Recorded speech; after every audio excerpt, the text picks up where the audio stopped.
Court is now calling City of Conneaut versus Amber McHenry, case number 24 TRD 819.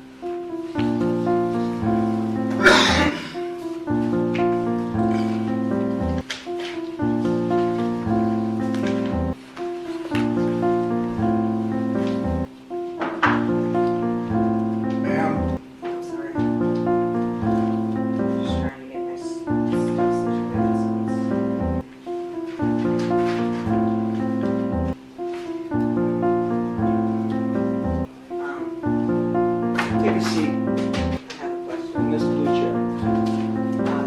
Sit down. Do I have the same rights? You want me to hold you in contempt? Sit down in that blue chair. Do I have the Sit down. there? One more time. Sit down.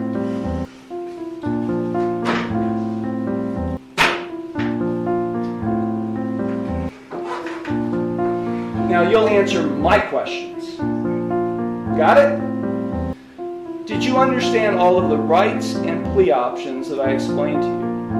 No, I do not understand. Okay. Then I will enter no plea to the charges filed against you. Well, let me just explain to you. You are charged, and I do have a signature on the citation which shows you've been served. You are charged with one count of no operator's license, a minor misdemeanor subject to a maximum fine of $150 plus court costs. You also are charged with one count of expired plates, also a minor misdemeanor subject to a maximum fine of $150 in court costs. I will enter no plea to these charges against you. You already have a pending. You already have a pending. I object. Buckle up, guys. Today we're going to dive into this courtroom chaos. The opening clip sets the scene. The host teases two sovereign citizen showdowns and warns that school kids will witness the spectacle. The judge calls the first case. Tension builds, and the tone flips between incredulity and legal gravity. A tight hook that promises drama, procedure, and immediate stakes. This succinct opener primes viewers for the unfolding clash between civic order and spectacle, promising both theater and legal consequence. What do you object, Ms. McCann? Because I did not enter that plea. Okay, so you tell me how you would like the plea: guilty, not guilty, or no contest. First I have to correct the standing, which is I am not the ens legis non dugere. I am the authorized agent to the decedent estate. I am coming in here as the settler, and I want to settle this case. Well, you can settle your dumbass in Somalia, where you and your fellow sovereign fucktards might get a little bit of sympathy from the populace for your anarchist beliefs. But here in America, we're just gonna point and laugh at your dumb fuckery. I have sent in a paper that is my declaration and affidavit of what I want to do, which is to settle the case. I am willing to surrender the person to the court for mutual consideration. I do not want to continue doing this. I don't have anything to do with this. That paper that I signed, which is the summons, is signed v coatis, which is void contract, and I reserved all of my rights on there. So, is the court willing to give me mutual consideration today or not? I will enter no plea on your behalf to these charges. I've given you 3 plea options to plead. No, I do not recognize anyone in this court. Okay, well, I don't recognize you or the bailiff or anybody else in this court. I do not understand. I will set this case for a bench trial. And No, look at the set. I have the right to a trial by jury. Okay, no you don't, not in this case. Now Yes. these are not jailable offenses, ma'am. You don't have a right to a trial by jury in this case. You already have a jury trial scheduled in another case, but then because you're facing jail time in that case. But in this case, you're not facing jail time, only a fine and court costs. Anything that is above $25 in a court of law has the right to a jury by trial, which is involuntary. Can't be violated, basically, what it means. So, I have the right to a jury by trial. No, you don't. Of my peers. This This clip shows the defendant's performative resistance as she refuses to recognize court, claiming to act as an authorized agent of an estate and filing declarations to settle the matter. The judge calmly reads charges and plea options while the defendant ramps up pseudo-legal rhetoric, testing courtroom patience and turning procedure into public theater. Watch how the courtroom tries to contain performance. The judge's calm responses contrast sharply with the defendant's combative performance. No, you don't. Yeah. We're going to set it for trial, and you're going to go to the clerk's window, and they're going to give you a trial date. Okay? So, I'm just gonna surrender the person to the court, because I'm not coming back. I don't know what that means. You do know what that means. I don't know what that means. I am not the ex levis, not the gear. I told you I that. don't know what that means either. I've been practicing law for 36 years, and what you've just said to me has no meaning to me whatsoever. So, Great. yeah. So Ma'am, if you no. don't leave the courtroom, and if you don't go to the clerk's window to get a trial date, I'll have you arrested and hold you in contempt of court. With what contract? There is no contract. I know You're there's looking at the contract. You're looking at it. The one who's going to be able to, has the authority to be able to put you in jail and I'll hold you in contempt. So let me say it one last time, because we have other cases to handle today. If you don't leave the courtroom and go to the clerk's window and get a trial date, which is what I'm scheduling in this case, I will hold you in contempt of court and I'll have you arrested.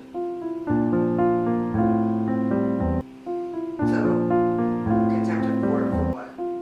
What contempt? For not doing what I'm telling you to do, which is to go to the clerk's window and to get a trial date.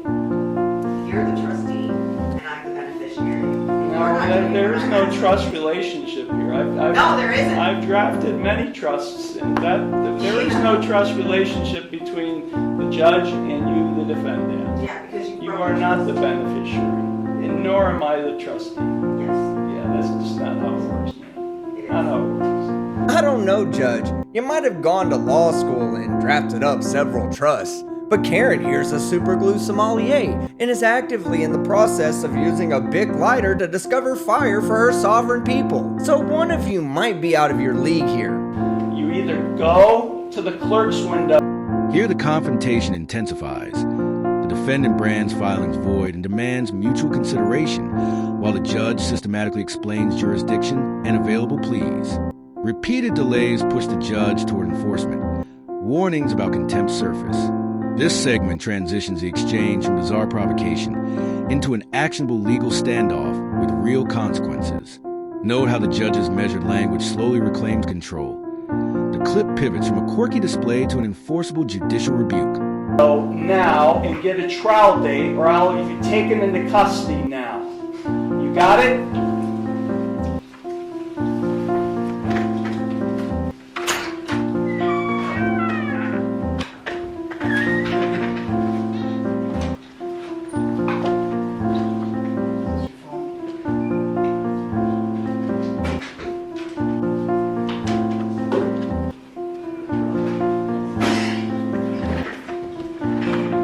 All right, this is 242448SM, the People versus Eric Martin. Mr. Martin, can you tell me your name? I'm at the Roman Cystic Desert, you're wondering. Okay, I recognize Mr. Martin. Mr. Martin, it's my understanding that Mr. Coots, an attorney, defense attorney, attempted to meet with you to go over your rights and that you did not want to meet with him. Is that correct? Yes or no? Well, at first I did, and then I kind of changed my mind. I'm still, in the sense of not giving you guys the fraudulent presumption that you got jurisdiction over me when you don't. That's why I don't want to take it, but, So and no. it getting kind of French too, because I'm gonna mute you so I can tell you your rights, Mr. Martin. I need you to listen. Escalation continues as the judge threatens contempt and arrest if the defendant refuses to comply. Her trust-based reframing and insults fail to sway the bench. The courtroom shifts from chaotic performance to formal enforcement. Viewers watch how anti-government posturing collides with ordinary legal power and see the consequences moving from hypothetical to imminent. This moment marks a shift from spectacle to consequence. Enforcement starts to feel inevitable. So here are your rights. You've been brought to court on an allegation of a bond violation. Specifically, you currently have a domestic violence case pending at this court in front of Judge Slavin. And on that case, the complainant is Kirk Martin. There was a no contact provision. And that was one of the conditions of bond. And there's an allegation that on December 14th, so just this weekend, that someone called from the residence of Kirk Martin and indicated you were in the home. And the officers alleged that you were, that they checked and that you had bond conditions out of this court saying you were to be near him. And that you were taken into custody for violating your bond conditions of no contact with Kirk Martin. These are allegations at this time, but they're serious allegations of violation and no contact provision. So do you want me to enter a plea, or do you just want to ramble about jurisdiction? I'm going to ask you to unmute so you can answer my question. Officer Ziegler, I'm sorry, can you unmute?